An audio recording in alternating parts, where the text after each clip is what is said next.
500 টাকা দাও না। সকালের কাজকর্ম মোটামুটি সেরে আমি চুলে একটু তেল দিচ্ছি। আচ্ছা, তেল দিলেই যে সবাই কথা শোনে তা কিন্তু নয়। এই চুলকেই দেখুন না, এত তেল দিচ্ছি তাও কোনো কথাই শুনছে না, ঠিক ঝরে ঝরে পড়ে যাচ্ছে। এ এক জ্বালা হয়েছে। আচ্ছা, আপনাদের কাছে এটা বন্ধ হওয়ার কোনো উপায় জানা আছে কি? থাকলে একটু বলবেন তো। আচ্ছা, চুলে তেল দেওয়ার পর মুখটা দেখতে কেমন লাগে বলুন তো? নিজের মুখটা দেখে নিজের হাসি পেয়ে যায় না? আমারও হয়েছে ঠিক একই দশা। তো হ্যালো এভরিওয়ান, আমার আরও একটি নতুন ব্লগে আপনাদের সবাইকে স্বাগত। আজ ধানতেরাস আর আগামীকাল কালী পুজো। যদিও আমি এই ভিডিওটি পোস্ট করছি পুজোর বেশ কয়েকদিন পরেই, কারণ আমার বাড়ির সামনেই পুজো হচ্ছিল আর এত জোরে জোরে মাইক বাজছিল যে রীতিমতো আমার বাড়ির দরজা জানালা সব কিছুটাই কাঁপছিল। এখানে আমি আপনাদের সাথে কিছু কথা শেয়ার করছিলাম, কিন্তু যখন আমি ভিডিওটা এডিট করতে বসি দেখছি যে আমার কথার সাথে সাথে সামনে যে সমস্ত গান বাজছিল সব কিছুটাই রেকর্ড হয়ে গেছে। আর কপিরাইটের জন্য আমি তো সেগুলো কিছুই পোস্ট করতে পারবো না, তাই জন্য সব কিছুটাই আমি এখন ভয়েস ওভার করে দিচ্ছি, সেটাও আবার পুজো শেষ হওয়ার পর। আজকের এই ধানতেরাসের দিনটা আমি কিভাবে কাটালাম সেটাই আমি আপনাদের সামনে তুলে ধরার চেষ্টা করব। সারাদিনে ছোট ছোট ভিডিও ক্লিপিংস নিয়ে সেগুলো আমি অ্যাড করে দেব। তো চলো লেটস স্টার্ট।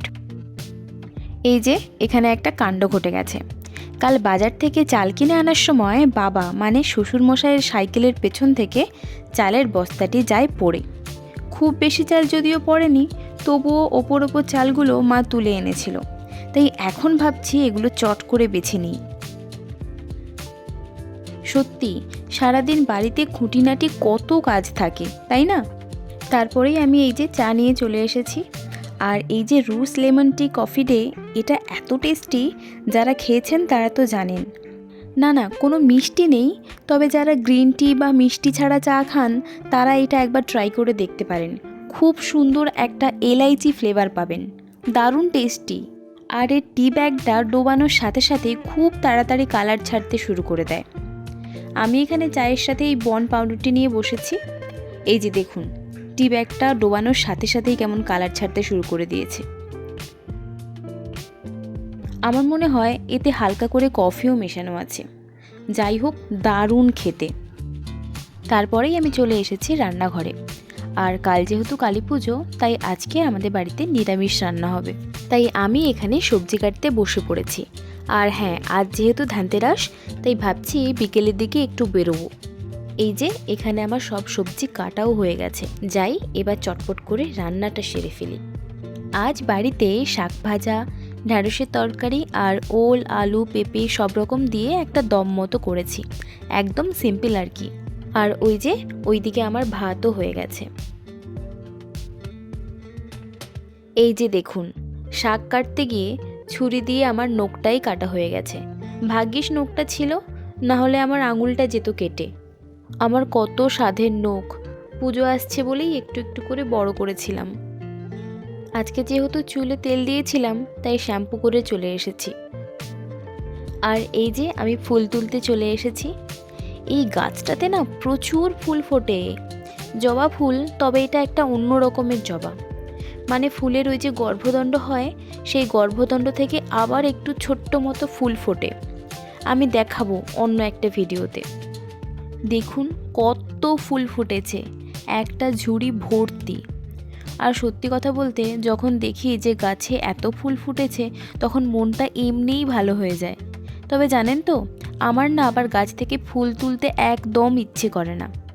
গাছের ফুল গাছে থাকলেই আমার বেশি ভালো লাগে, তাকে ছুঁয়ে দেখব, কিন্তু তুলতে ইচ্ছে আমার করে না।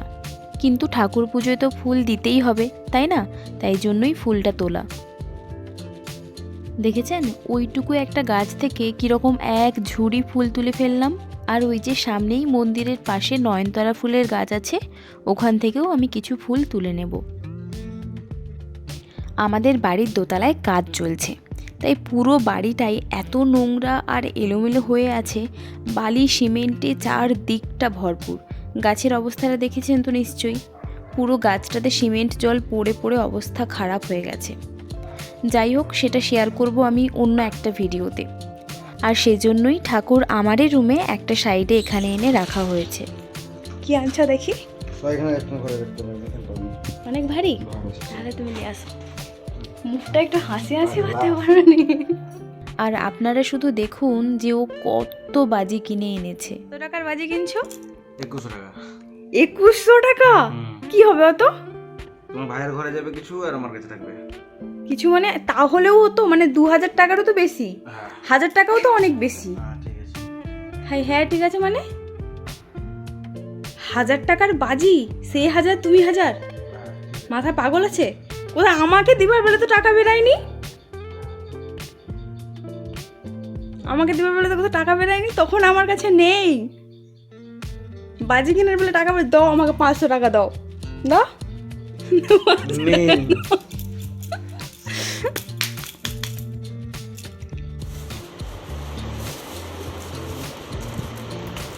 এটা কি কি লেখা আছে? বিগ বস, বিগ বস চকলেট বোম লিছ?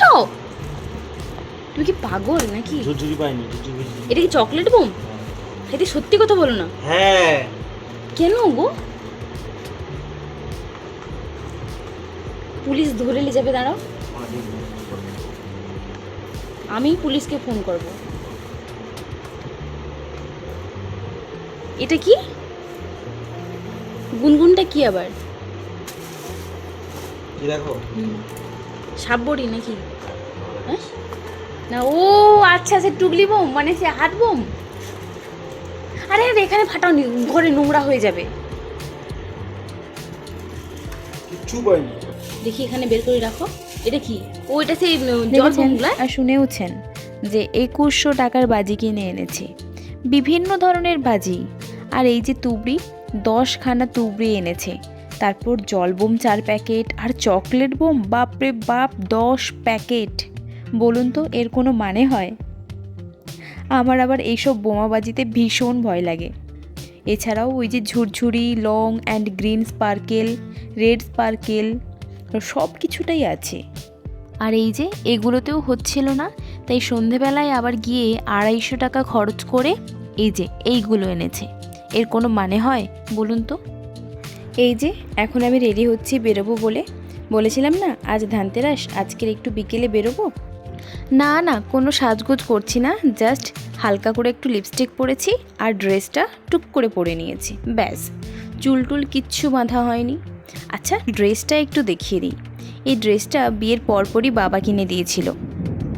আর এই ড্রেস আর ড্রেসটার কালার দুটোই আমার ভীষণ ফেভারিট। দাঁড়ান আমি আগে ঝট্টাপট করে চুলটা বেঁধে নিই। কুনাল এখন বাড়িতে নেই, আর এসে যদিও দেখে যে আমি এখনও রেডি হইনি, তাহলে কি হবে? কিছুই হবে না, হালকা করে একটু গৃহযুদ্ধ লেগে যাবে, এই আর কি।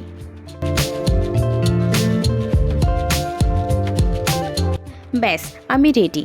এই যে বাড়ি থেকে বেরিয়েও পড়েছি। আচ্ছা আমাদের বাড়িটা রাইস দিয়ে সাজানোর পর কেমন লাগছে একটু বলবেন তো? আর এটা হচ্ছে আমার বাড়ির সামনে সেই পুজোটা যেটার কথা আমি বলেছিলাম। এখানে এখনও ঠাকুর আসেনি, কাল যেহেতু কালী পুজো তাই একটু পরেই সবাই ঠাকুর আনতে যাবে। সে যাই হোক, আজকে তো ধানতেরাস, আজকের দিনে নাকি সোনা কিনতে হয়, তবে সেটা তো বড় লোকদের জন্য। কিন্তু আমরা কি করব? আমরা তো গরিবস, আমরা ঝাঁটা কিনতে পারি বড়জোর। হ্যাঁ ঝাঁটা সকালেই শাশুড়ি মা কিনে নিয়ে গেছেন, কিন্তু ওই যে বড়লোক সেটা তো দেখাতে হবে। সেই জন্যই একটু বড়লোকি ভাইবস আনার জন্য আমরা গেছিলাম সোনার দোকানে। না এখানে আমি ভিডিও করিনি, তবে কি কিনলাম সেটা আমি বাড়ি গিয়ে দেখাচ্ছি। আর পুজোর পরে যেহেতু ভাইফোঁটা, সেই জন্য তারপরেই আমরা চলে এসেছিলাম একটা জামা কাপড়ের দোকানে। ওখান থেকে একটা সুন্দর দেখতে জামা নিয়েছি, যেটা আমি নেক্সট ভ্লগে দেখাবো। এই যে আমরা বাড়িতে চলে এসেছি, আর আপনারা তো দেখেইছেন যে আমরা কাঞ্চনকুঞ্জতে ঢুকেছিলাম। এবার চলুন দেখাই আমি সেখান থেকে কি কিনেছি। সবাই বলে ধনতেরাসের দিনে সোনা বা রূপো যা কিছু একটা কিনলেই হলো, যে যার সামর্থ্য অনুযায়ী সে তার কিনবে। আমরা রূপো কিনেছি। প্রথমে ভেবেছিলাম যে একটা রূপোর কয়েন বা ওই জাতীয় কিছু একটা কিনবো, কিন্তু সেটা কিনলে তো বাড়িতেই ফেলে রাখতে হয়, ব্যবহার করতে পারবো না। সেটা ভেবেচিন্তেই আমি পায়ে পরার জন্য দুটো আঙট কিনেছি, কারণ আমার হাতের প্রচুর আংটি রয়েছে, তাই জন্যই পায়ে পরার জন্য দুটো আংটি নিলাম। এর আগে কিন্তু আমি পায়ে পরার জন্য কোনো দিনও আঙট ব্যবহার করিনি, এই প্রথম।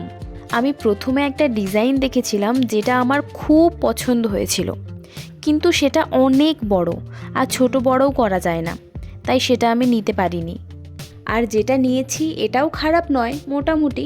সবথেকে বড় ব্যাপার হলো এটা ছোট বড় করা যায়।